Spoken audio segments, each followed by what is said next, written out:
Okay, good day. Welcome to my lecture on comparing fraction sizes when the denominators are the same but the numerators are different. Yesterday we did when the numerator was different and the denominators were different and the numerators were the same.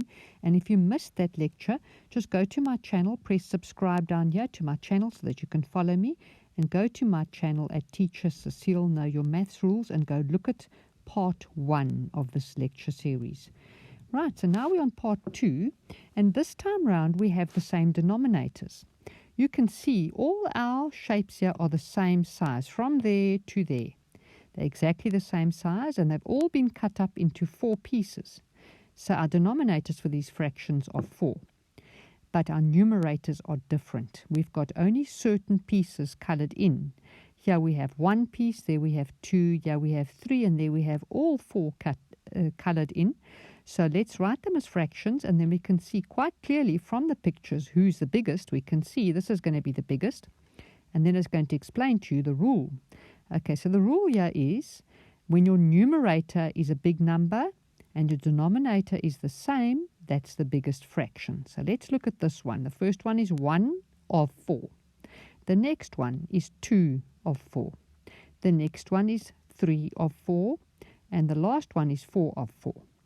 And yes, you guessed it by now, this is the biggest because you see it's very obvious.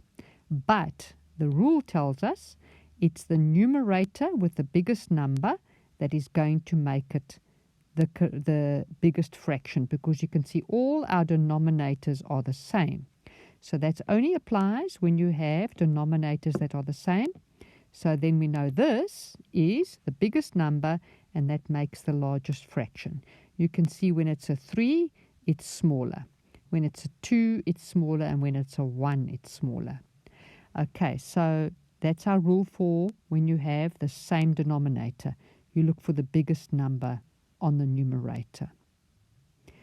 So how are these going to look then? You can see they cut up into 8. They're all exactly the same size. They're the same size. It's like dividing the same cake into pieces. And the first one is 1 part colored in of 8. The next one is 3 parts of 8. And the last one is 5 parts of 8. We do have the same denominators. They're all 8, which means we can use our numerators to decide who's the biggest. And our rule for our numerators is when you look at the numbers on the numerator, the biggest number is the biggest slice. So who's that going to be then? It's going to be 5/8. That's the largest fraction of these fractions. Right, so let us, now that we know the rule, we can see they're all 6s, so we've got all our denominators the same. What are we going to do now when we want to arrange them from smallest to largest? So who's the smallest going to be? It's going to be the 1, isn't it? Because of the rule we learnt in this clip.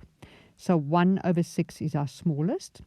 The next one would be 3 over 6.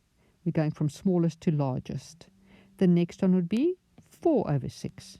And the largest one of all of them is going to be 5 over 6.